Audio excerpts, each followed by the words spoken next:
স্বাধীনতার ৫৩ বছর পেরিয়ে নতুন প্রেক্ষাপটে এবার বিজয় উদযাপন করছে জাতি। নতুন বাংলাদেশের স্বপ্ন দেখছে তরুণ প্রজন্ম, যেখানে গড়ে উঠবে ন্যায়ভিত্তিক সমাজ ব্যবস্থা। রাতে সোহরাওয়ার্দী উদ্যানে এক অনুষ্ঠানে এই মন্তব্য করেন জাতীয় নাগরিক কমিটির নেতারা।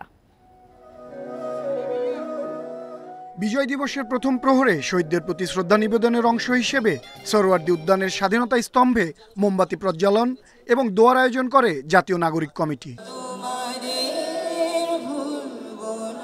৭১-এর মুক্তিযুদ্ধ এবং ২৪-এর গণঅভ্যুত্থানের শহীদদের স্মরণ করে সংগঠনের নেতারা বলেন, স্বাধীনতার ৫৩ বছর পেরিয়ে নতুন প্রেক্ষাপটে এবার বিজয় উদযাপন করছে জাতি। স্বাধীনতার পর মুজিববাদ গোটা জাতিকে ধোঁকা দিয়ে স্বাধীনতা থেকে বঞ্চিত করেছিল। একটি কাগজের রাষ্ট্র থেকে নতুন করে বিশ্বের বুকে মাথা উঁচু করে দাঁড়াবার মতো একটি রাষ্ট্র হিসেবে দেখতে চাই। কোন দেশের দাসত্ব মেনে নেওয়ার জন্য ৭১ এত মানুষ জীবন দেয়নি।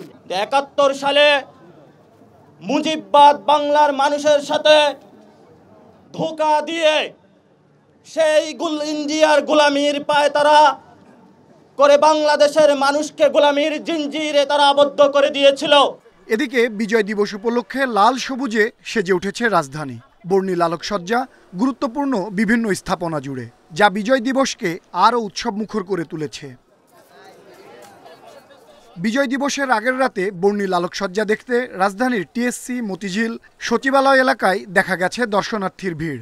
বিজয় দিবসে এখানে যে আপনার আয়োজন, এই আয়োজন দেখারও যে মজা, স্বাদ নেওয়ার, এটারই আসার ইচ্ছা আর কি। এই প্রজন্মে এসে আমি আমার বাচ্চাকে দেশকে চেনাতে চাচ্ছি, দেশের মানুষকে চেনাতে চাচ্ছি। এই আনন্দটা যেন আমরা সবার সাথে একসাথে ভাগাভাগি করে নিতে পারি এবং এই আনন্দটাকে ছড়িয়ে দিতে পারি।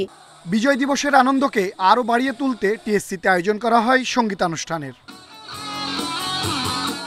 আনোয়ার সাদাত নূর, ইন্ডিপেন্ডেন্ট নিউজ, ঢাকা।